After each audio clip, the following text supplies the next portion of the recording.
Hello and welcome to the 2022 SRAM Downhill Southeast Series. We're here in Sequatchie, Tennessee for round number 1 at the Trials Training Center, affectionately known as the TTC. I'm Will Washam, known around these parts as Trill Will, and I'll be hosting the series as we roll through 6 rounds in 2022. We're about to jump into the action this weekend for round number 1.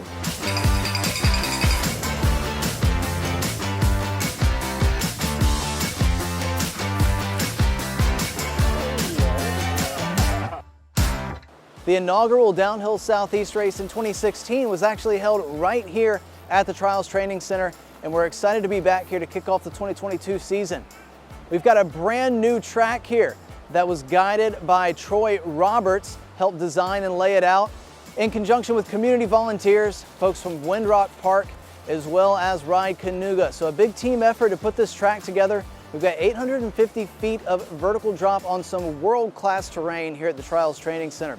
We've got 250 racers ready to take to the start line here at Downhill Southeast. It's been a long winter and they are chomping at the bit to let their big bikes eat. We've got some of the fastest men's and women's professional downhill racers in the world here at the Trials Training Center.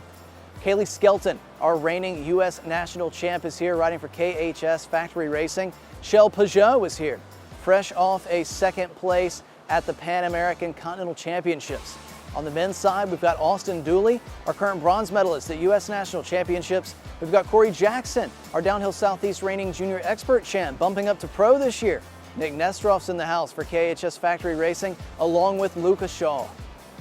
And speaking of Luca Shaw, we've got him here in the hot seat to tell us a little bit more about his 2022 season.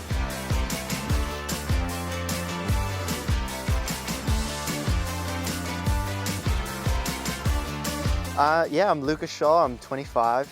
I've been racing downhill since I was about 13, but before that BMX, so we kind of come from a two-wheel family. We rode motocross when we were before we could walk almost, so yeah, it's good to be back at the bike races again, can't complain. So for 2022, I've switched teams. I'm now riding for Canyon Collective. Made the move this year, so yeah, I'm looking forward to it. New bike, new team, new sponsors, pretty much a fresh start. So yeah, it's been exciting to have a bit of relearning a few things and trying to figure out what I like with the bike. And yeah, so excitement level is high coming into this year.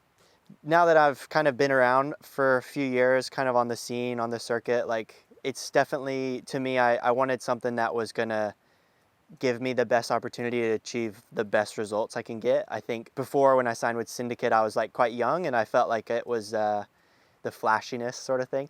So for me now, I feel like I haven't really achieved the results I feel like I'm capable of, and I really want to focus on that and yeah, put everything into it these next 3, 4, 5 years while I'm sort of young still, but still kind of got some more experience. So it's been a good change so far. It's definitely a lot to learn, and working with new people is always kind of a learning process at first, but so far it's been really good.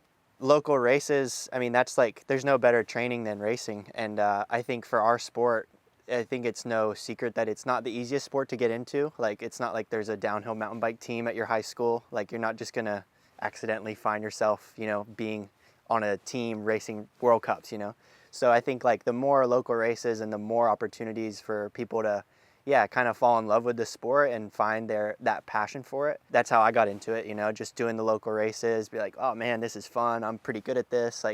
When's the next one? And then it just snowballs. So yeah, the more local races and the better the local scene, it's better for everyone. Yeah, I think it's been interesting. When I first started racing, I feel like the local scene was really strong, and that's sort of what sucked me in. And then I felt like there was a few years where there was a bit of a lull for sure. And from what I can see, whether it's been with COVID or with what Nico's done, but especially in the Southeast, the last 2-3 years, it's been a really great resurgence. Downhill Southeast is bigger and better every year, and more good venues and good tracks to race on, which is kind of the most important thing at the end of the day, It's been really cool to see a bunch of fresh faces that I've never seen before, showing up to the races with their bikes all stoked. So yeah, it's usually you go to the race and everyone, you've seen them at least, and now it's yeah, I run into so many people I've never met before, and they're kind of fresh into it, so it's really good to see. So yeah, I remember racing the first race here in 2016. The track then I remember was quite steep at the top and then kind of flat to get to the finish. And now in 2022, with the brand new track, it's almost a bit the opposite. It's quite flat at the top, and then it traverses for quite a ways, and then it's really steep and really good all the way to the finish. So yeah, it's a little bit flip-flopped, but still got that kind of cool feel with the dirt, shaly rocks everywhere, and yeah, it's a blast to ride, so loving it. In 2016, I actually didn't know this until you reminded me, but I won. For some reason, I thought I got second to Nico, but I guess I won. It was a while ago, so yeah, forgetting things. Try and do that again this weekend. Every track I've ever raced is completely different. Like, you should see some of the World Cup tracks is like, it's not what you'd think. Like, a lot of times it's just like awkward and kind of, you know, you wouldn't expect it to be like a World Cup track, but yeah, we get all kind of stuff. No, it's good though. A race is a race. You got to find the fastest way down, so. Well, it's great to hear from Luca Shaw. We wish him the best on his 2022 season. As he mentioned, he took the win here in 2016 at the Trials Training Center, and we're on a completely new track this year in 2022. We've got Troy Roberts to sit down with us and tell us a little bit more about how this track came to be at the training center and what's been happening here with mountain biking since 2009.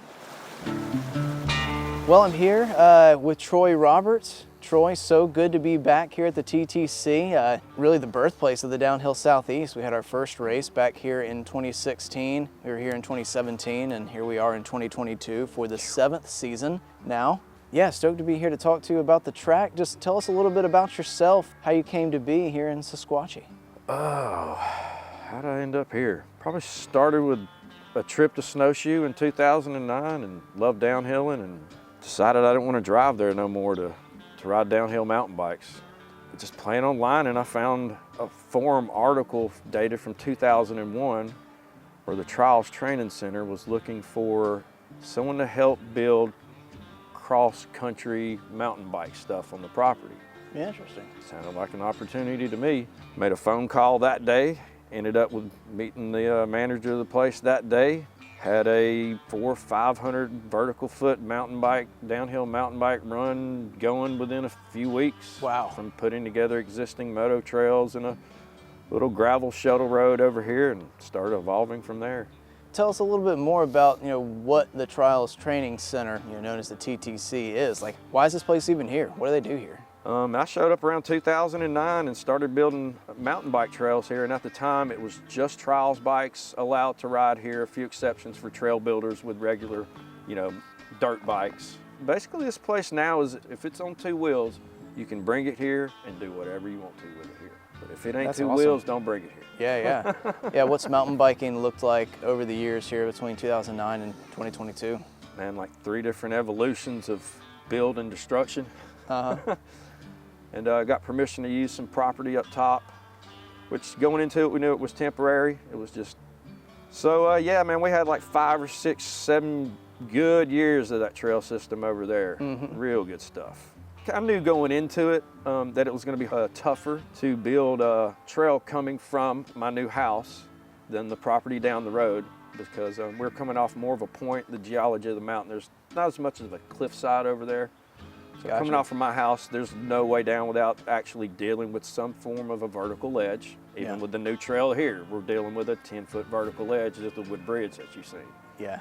So we're on phase 3 over here of a trail system, and we're gonna try to build out from there and do the same thing for a 3rd time. Like I said, that old track was one of my favorites, but we've got a brand new track for this 2022 race, and we've had a lot of hands in developing it. We got tossed back and forth for a while about how to get it done, even cut ground on that trail probably 2.5 years ago.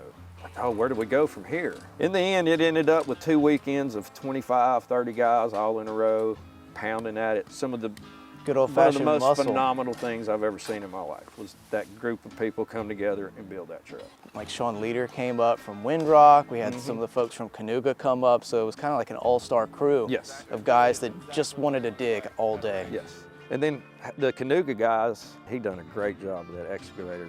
Well, what are some of your favorite features of this track? I know it's got about 860 feet of elevation. It's a little shorter than due to its location, further up the creek and all that. It seems to lose about a little elevation from our previous trails in distance, but quite all right.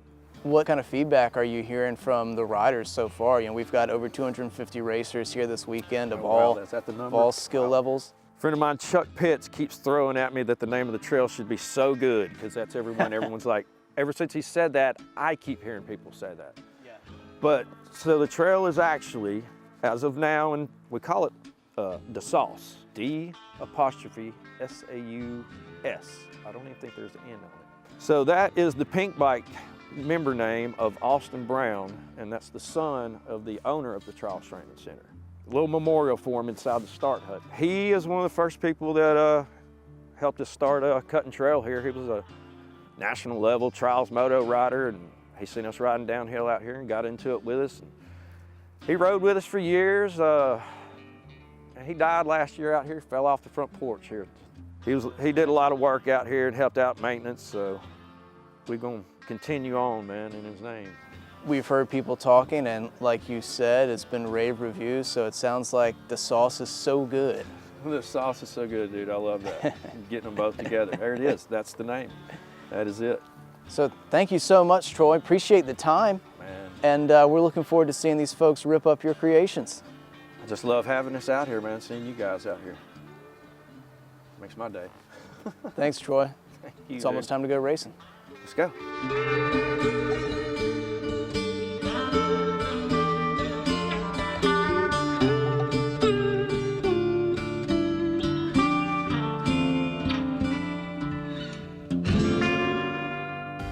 Huge thank you to Troy Roberts and the crew that made this track happen. We're going into racing today, and conditions have been variable from Friday to Saturday to Sunday, a mix of rain and sun, so these racers will be on their toes. Let's take a look at seating results from yesterday's seating session. We're taking a look at our Pro Cat 1 women's seating results from yesterday, and Rochelle Peugeot was on top with a 3:32, an absolutely blistering run from Shell. Abigail Ronca in second, Caitlin Farmer third, with Zana Logar and Victoria Zanoni rounding out that top five. Something to note here, Kaylee Skelton, our reigning U.S. national champ, was a DNS. She actually went down, took a pretty big tumble. She is okay, but she's going to have to sit out racing today. Lily Driver also took a big spill in practice. She will be sitting out today's race, and Angelica Petranton will be on our start list. She just elected not to take a seating run yesterday. Here are our pro men's seating results from yesterday, with Austin Dooley, the young Californian, on top with a 2:45.36. Cameron Mader out of Fairfax, Virginia, riding for Brevard College in second with a 2:46.86. Walker Shaw slotting into third, riding for the Union at Episcopal Forest, North Carolina, with Nick Nesteroff and Tyler Irvin rounding out that top five. You'll notice Luca Shaw a little farther down the order in seventh. He slid out in his seating run, decided to shut it down, still managed to cross the line with a 2:59.06. Well, we've got our Pro Cat 1 women in the gate, and Zana Logar out of West Virginia riding for the Gravity Academy going to kick us off. Zana up here in the Pro Cat 1 class this year, absolutely where she belongs. She's got so much skill on the bike. We're going to see a lot of footage of some of these cliff faces here at the Trials Training Center. Some incredible topography as they dive off of the Cumberland Plateau down to the Sequatchie Valley. Oh, you see all the skills on display right here from Logar, navigating that rock drop so nicely. Conditions very moist, as we said earlier in the broadcast. So it's going to make it tricky for folks to control speed as they come off these drops. It's a 137.18 for Logar at split number one.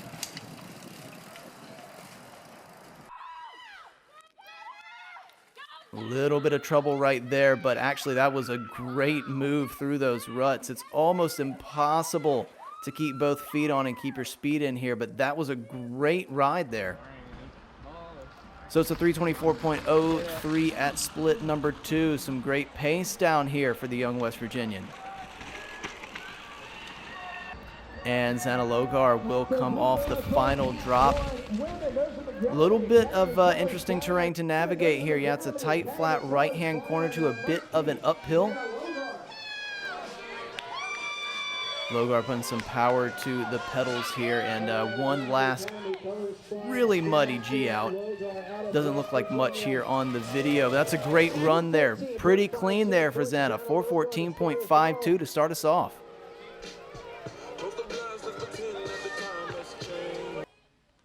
Abigail Ronka riding for Cutter's Bike Shop. She was second in seating yesterday with a 4:16, so if she can do something similar, she'll be right there with Logar.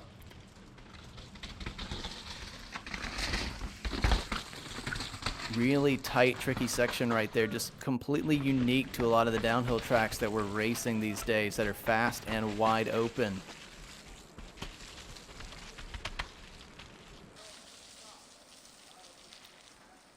Abigail keeping it clean so far, so 1:29.06. That's a great first split.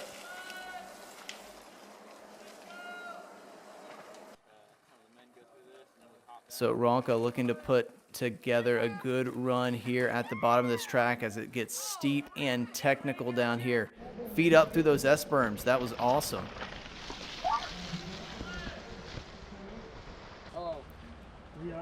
Oh, wow, and 30 seconds back there at split number 2. Something must have happened off screen that we couldn't see because the time of Xana Logar has gone way by. And it's going to be a 4:41.8, so quite a ways back on Xana Logar there for Abby Ronka, but a relatively clean-looking run. And our number 1 qualifier, Rochelle Pajot, riding for Common Sol, dropping in. She had an amazing run yesterday, 3:32.92. Oh, and look at the pace on Shell already. Grabbing a little bit of air there over those rocks. And these are certainly conditions that Pajot thrives in. Always one to keep a great attitude when it gets nasty and muddy, and I know that's helped her over the years perform well in these conditions. Oh, and look at Shell right there, riding it like it's absolutely dry, carrying great pace. Now she's into the steeps, and look at that, 16 seconds up, 1:20.83 at split number 1. Come on, let's go! Oh, no. Oh no, the steep mud berms have taken Shell down. It's not going to be... She's obviously okay, but that is some serious time. So Shell back on the horse, trying to finish this run out. She had a lot of time to play with at that split.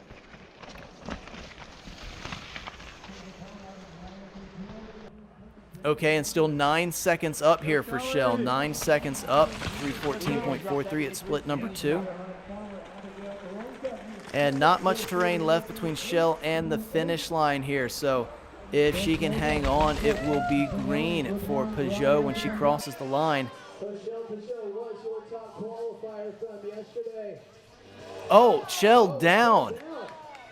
Oh no, those mud ruts taking Pajot out can't be worth 9 seconds, though. She had plenty of time to play with, and it is going to be first. It will be green for Shell Pajot. She'll take the win here at round number 1 of the SRAM Downhill Southeast here at the Trials Training Center. Bit of a wild ride there for all of these ladies. Course conditions have been deteriorating all week leading up to that race. But congratulations to our podium finishers. Abigail Ronka, Xana Logar getting up there in second, and Shell Pajot. Ranger's getting in on the podium action as well. He's a well-trained podium pup. He's got some experience up there. So there's your elite women's podium: Shell Pajot, Xana Logar, and Abigail Ronka. Well, Max Beaupre will kick us off riding for Cannondale, USA. Beaupre did not take a seating run yesterday, so he's coming down early. Oh, and absolutely going for it right there off the start. Lost the pedal, but shouldn't really hurt him.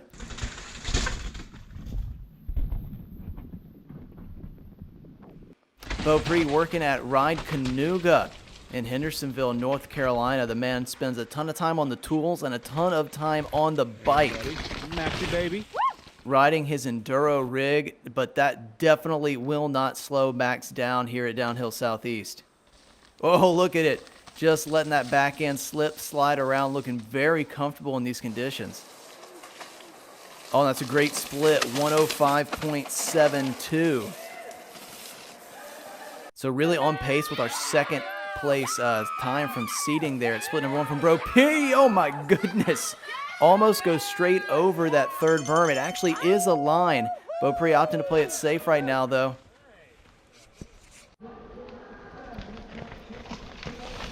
So Max continuing down this course here at the Trials Training Center at 2:14.48. Oh yeah, that is inside the top 3 from our seeding times yesterday. So this is going to be a great run for Max. He's going to have all the downhill pros sweating today, that's for sure. Just a little bit more track to go for Beaupre. Yeah, Max absolutely on the gas from top to bottom of this course. And it's going to be a 2:46.97. Wow, that would have been our second fastest time in seeding yesterday, just about a second behind the top time of Austin Dooley. So Beaupre might be enjoying some time in the hot seat, but could be short-lived, as we have Luca Shaw dropping in right now, riding for the Canyon Collective. Shaw went down in seeding yesterday. Just a little slide out, nothing major, so he's early in the order today.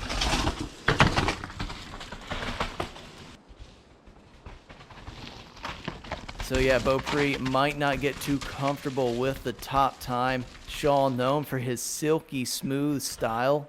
Yeah, Luca. Very efficient on the bike. He is not going to waste any energy. That will not help propel him down the course faster. Oh, a very nice and tidy top section leads to 5.64 up at split number 1. That is huge. Come on, Luca. Let's go. Yeah, that top split a little bit flatter, and now Shaw into the steep and deep as he goes for that berm transfer. Almost looked like a little 50-to-1 rear wheel grind right there. I think he was trying to go straight over that berm, but held it together nicely. And it's 10.44 then for Shaw as he continues to put time into Beaupre. Well, Luca Shaw absolutely putting one together here at round number 1 of the SRAM Downhill Southeast. And it's 9.6 up for the fastest time so far. It's a 2:37. Shaw has absolutely thrown it down here. On Dooley's seating time yesterday. And we've got 4 more riders left to drop. Tyler Irvin, young pro out of California, riding for Common Sol over here in Tennessee, doing some training leading up to the Tennessee National. We've got a few back-to-back races in the Southeast to start off the season.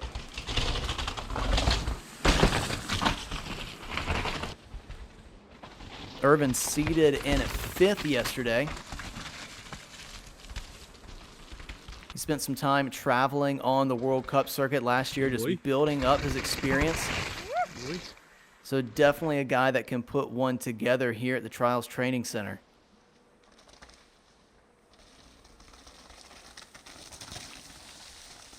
Well, we'll look to these split times to see what he's done. Oh, only 2.67 back, so absolutely in touch here. And now Irvin's really gotten into the gravity-fed portions of this track. Oh, yeah. Just above that big hole. Oh, no, a little bit loose right there. Good save for Irvin as he doubles down into the berms. That is reckless abandon, folks. Irvin absolutely hanging it out today, and he's going to have to with the field we have. So he's lost a bit of time, 6.44 for Irvin. That's the time that he's lost to Shaw. But a great run here for the Common Sol rider. Oh, this is looking good here. We'll see where Irvin will slot in as he crosses the line. And Tyler Irvin goes second right there, so he'll go ahead of Beaupre. 7.49 back on Luca Shaw, which is pretty good considering what Luca did to that seating time from yesterday. Well, Nick Nesteroff then, run for KHS. Nesteroff seated in 4th yesterday.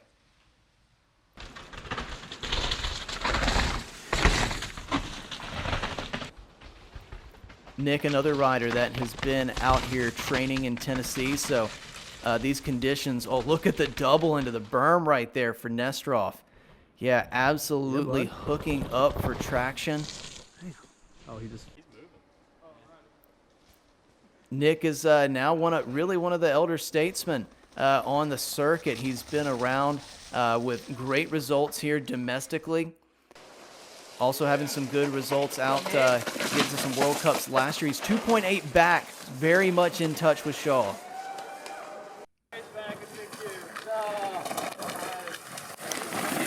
And now gravity really sets in. Oh, and Nesterov just pulled that straight line off perfectly. We'll see if he can pull any time back then.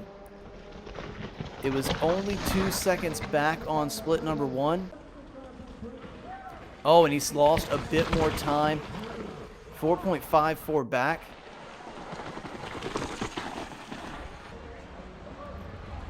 So Nesterov trying to hold on, trying not to bleed any more time out, but it's been a great run. Cannot see where he's even put one wheel wrong. The KHS factory racing rider Nesterov across to the 242.6. He's 5.24 back on Shaw, so that'll slot him just ahead of Irvin into second. Well, it's young Cameron Mader riding for the Mutt Society. He's based out of Brevard, North Carolina these days. Races collegiately for the Brevard Cycling Tornadoes.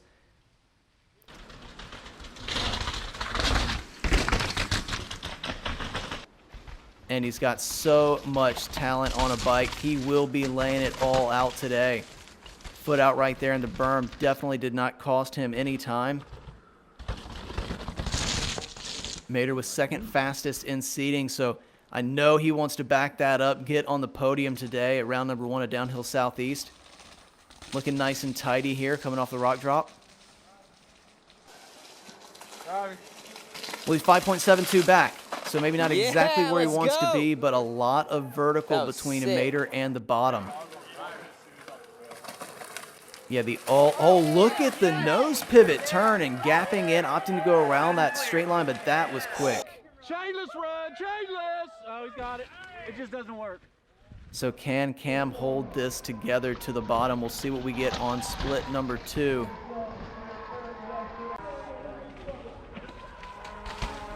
Well, he's 9.74 back. Wow, losing a bit more time.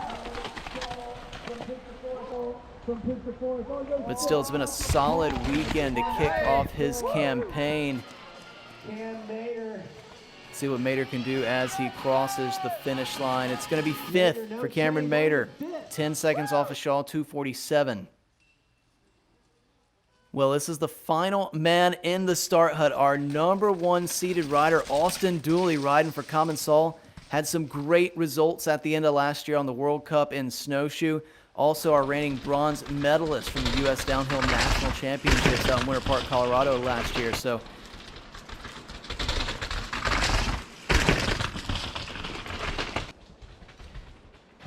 saw this young man break out. He's riding with a ton of confidence, as you can see, just railing the right-hander.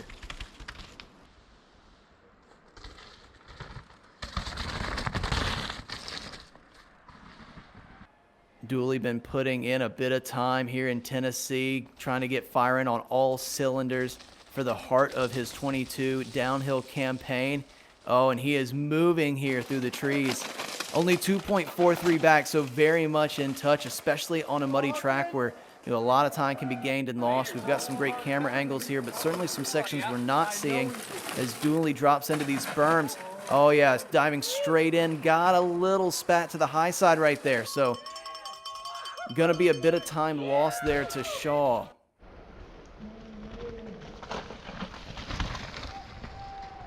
Dooley cracking on through the mud. 4.69 back, so losing just a little bit more time, but still right there about in second or third.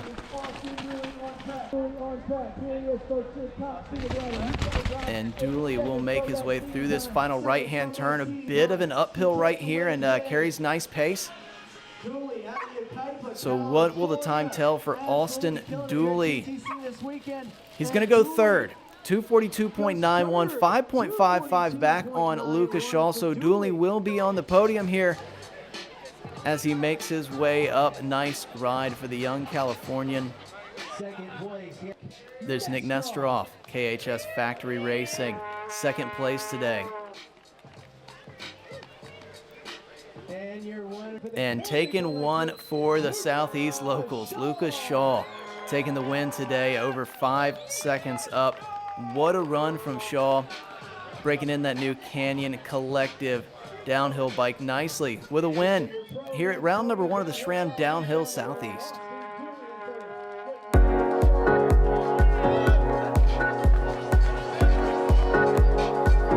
So I just got back from Costa Rica on Wednesday or Tuesday night, and it's a bit of a tight schedule to get here, but it's the first Downhill Southeast of the year, and Downhill Southeast are always like so much fun.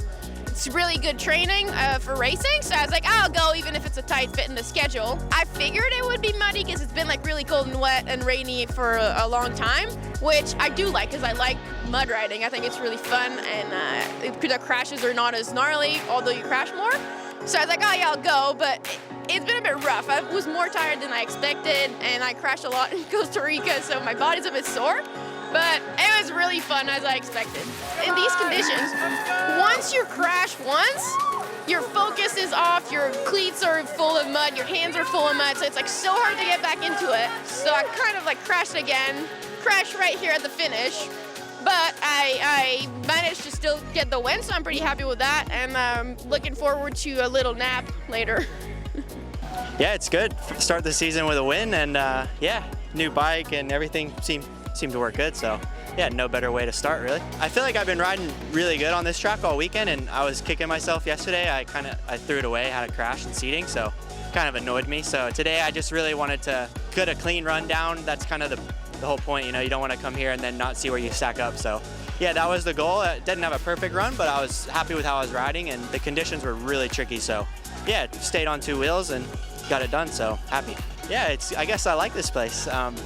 Yeah, it was a proper mudder today. It was cool. Like, it rained all weekend, and then it sort of dried up, so it got really sticky, and that's like the hardest condition. So yeah, good prep for the season. These races are just getting bigger and better every year, and yeah, they kind of hold a special place in my heart because these venues are kind of where I started racing and cut my teeth. So big thanks to Nico, Will, all the crew, Downhill Southeast, putting these on for everyone. It's just a blast, so wouldn't be possible without those guys. Well, that's a wrap on round number 1 of the SRAM Downhill Southeast here for 2022. Thank you so much to our hosts at the Trials Training Center. Man, this track really kicked off the season in style. We cannot wait to see you at round number 2 at Windrock in Tennessee, April 1st through 3rd. So until then, keep the rubber side down. We'll see you at the next Downhill Southeast.